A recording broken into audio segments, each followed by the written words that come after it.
Hey guys, I'll make these videos with my friend GPT here. Been looking for a podcast host for quite a while. GPT seems to be the ideal one, everything considered equal. So, here are some questions GPT is asking me.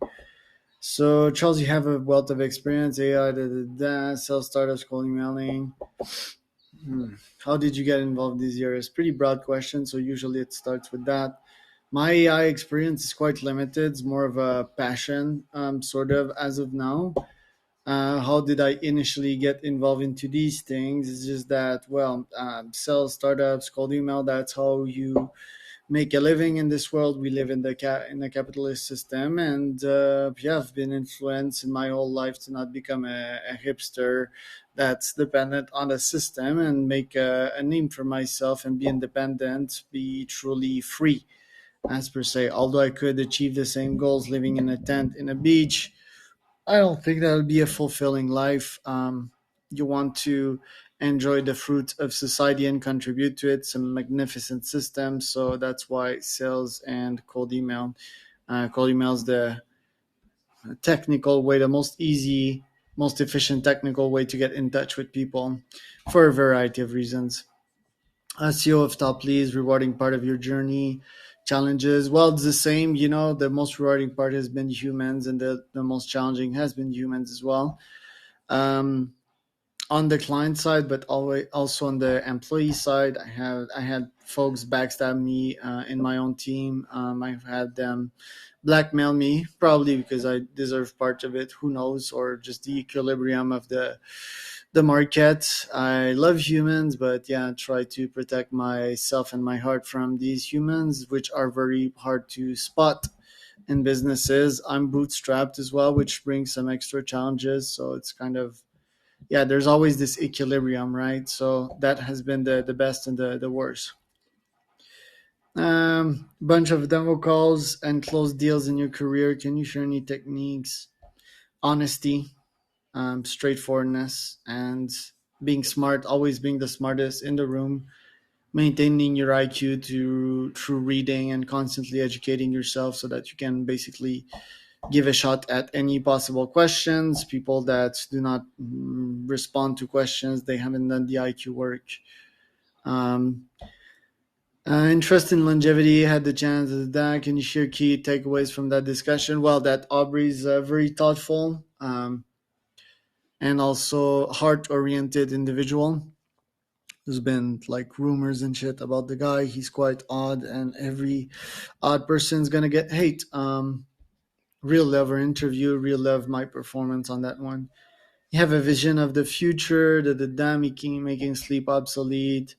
Yeah, making sleep obsolete. It's not like, let's sleep zero and be tired. It's more like, let's eliminate sleep and keep our same performances, whether that's nanobots cleaning your brain or biochemicals or neural linking. Reversing biological age, I think that one I can already somewhat start a la Brian Johnson, just that I don't have his $2 million a year budget. Could happen soon, but yeah, I'll try to start small. Find services that can somewhat test my health and provide me data here in Mexico, and or just move countries in a country that has these treatments. There's a bunch of startups, and then possibly, yeah, starting my own startups in these fields and juggling between the ecosystem I'm building. You've spoken to many founders and CEO. Common traits or practices you've observed among the most successful ones. Hmm. Obsession, thinking big. They're Jedi's of the mind. They're people that really think anything is possible. They've got really high IQ. They're still working on EQ, but IQ EQ combo is pretty rare. But like the top ones I've seen yet, like very high IQ, um, very performance obsessed folks. We can also reverse the question: what have I not seen in what have I seen in low performing people? Um, yeah, mental roadblocks, coming from their culture most of the time, from their background, like being limited on a mindset level. That's for the ones I've interviewed. and I'll dig my brain a bit more, but there's also the ones that I've read about. So yeah, the source of data is quite different. But if you check at Musk, if you check at Zuck and so forth, like yeah, they all share that common place in the world, Silicon Valley. I don't think you absolutely need that, but that certainly helps to be in an ecosystem and an environment which makes aliens look normal. So kind of this social acceptance, right? So if you're not in this environment, well, make sure that everyone around you got them understand what you're doing, or just cut links with them. Um, but these guys, early victories, I would say that's another big one. AK momentum.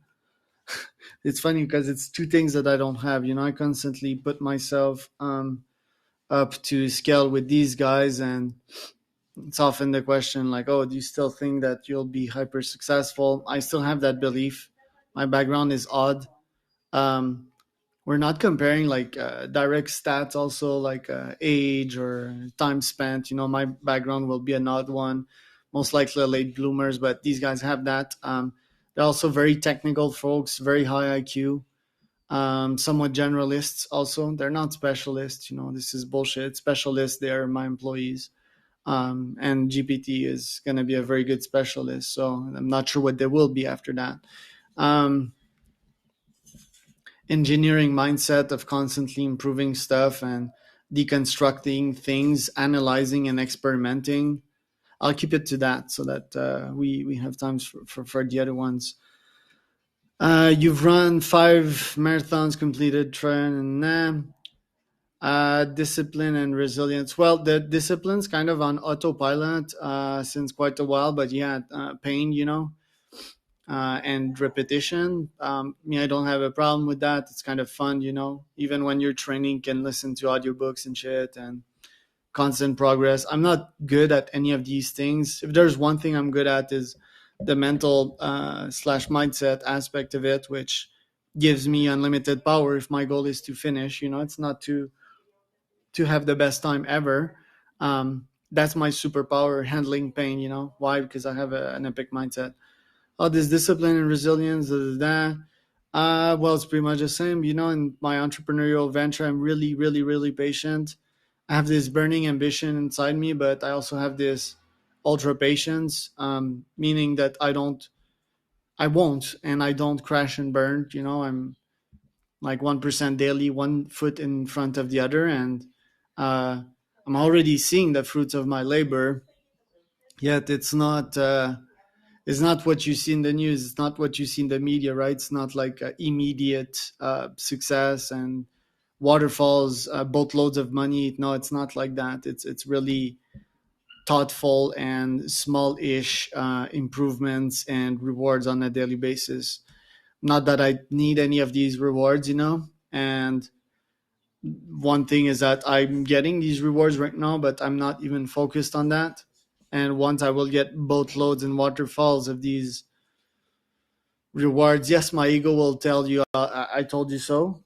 But I don't think, yeah, that will be my ego. That will be like a microsecond of my day. The rest I'll still be pushing and hustling. Yes, there might be a brain modification, especially once we get UBI, because you know nowadays I'm asking myself like, yeah, will I waterfall make it before UBI?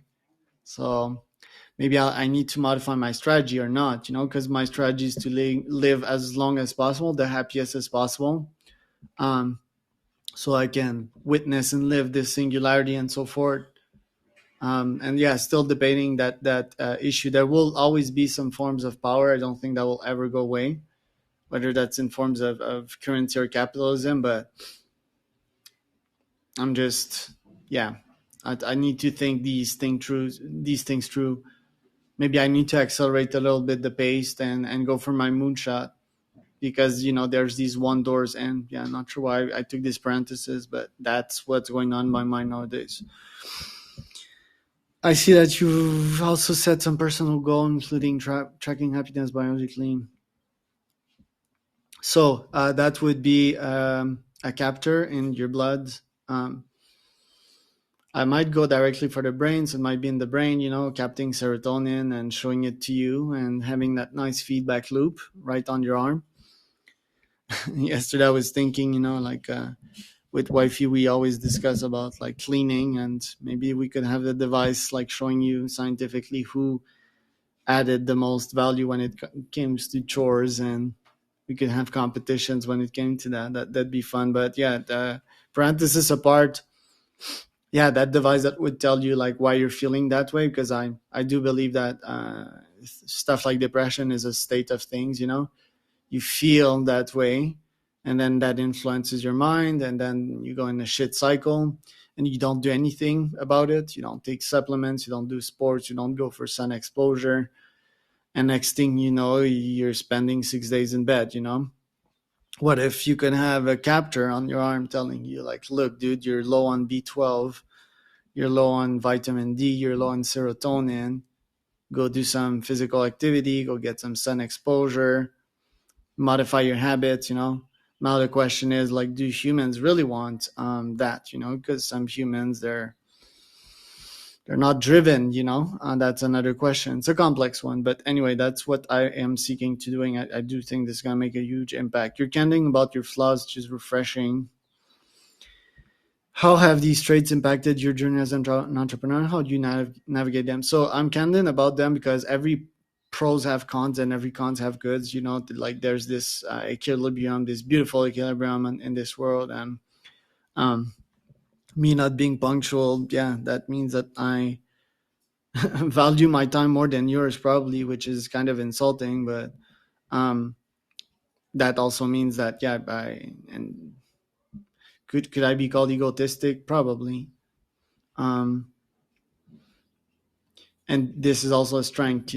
I value where I spend my energy. I'm writing a post about deliverability right now, and um, there's been advice left and right of people, do this, do that, do the warm up, do this. Yeah, but people don't value their time.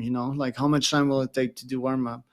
Once I'm fucking done, it might be the same time that I've spent and not doing it and getting lower open rate. So it's always like the time energy output.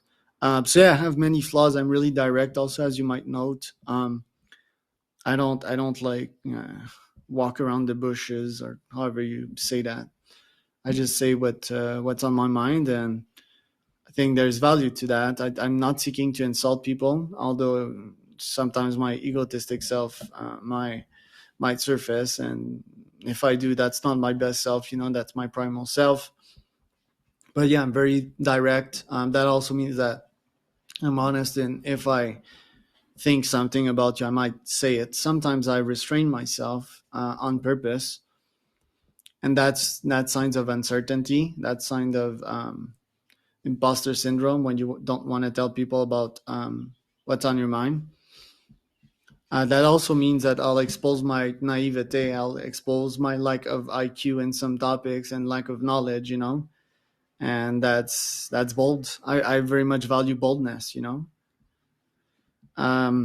Yeah, in professional life, mostly good. Personal life, these can have like greater cuts, I would say. But yeah, people value me that way, I think, or I've got used to it. You're involved in a number of ambitious projects. What are the next milestones you're aiming for? What's your vision? Okay, so that's an interesting one, and one that I constantly think about. So my master plan has complex parts. Maybe I should put it on paper, but I'm gonna try to give you a glimpse of how it sounds and look like. Um, First, I'm not seeking venture capital unless like there's very much no string attached, like Peter Thiel fellowship style. Um, and then that I'm still revisiting, because I'm not fully closed on the idea. Um, but yet, like I don't want to relinquish power or some of my freedom.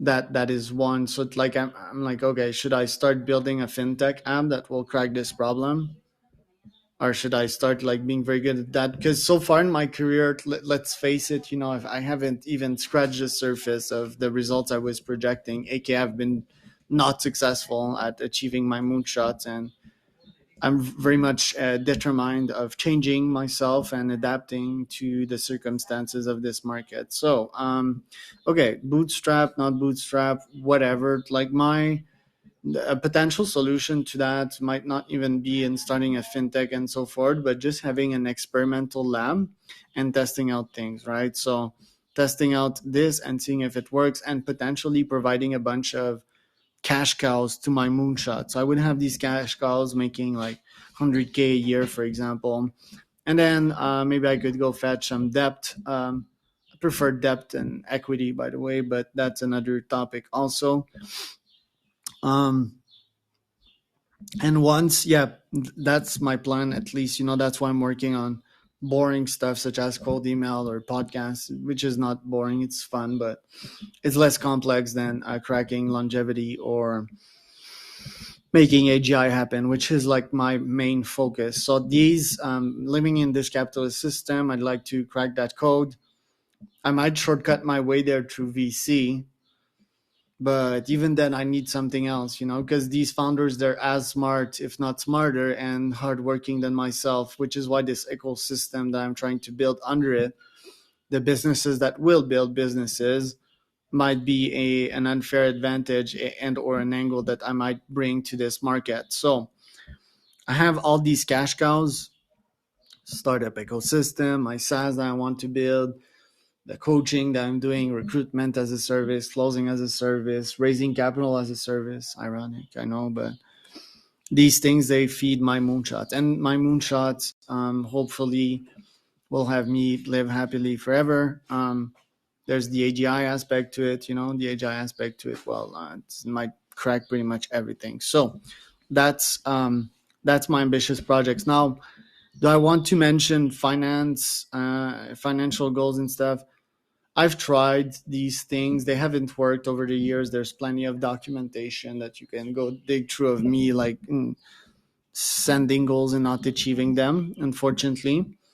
So I've taken a break of like KPIs, which is odd, but yeah, I've tried KPIs for quite a while.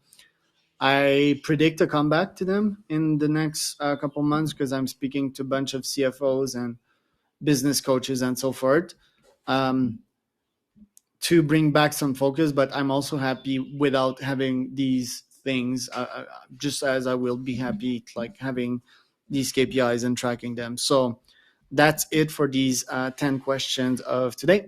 Thank you. And yeah, if you have questions yourself, ask them in the chat. Subscribe to my channel. I think these videos are somewhat valuable. Let me know what you think.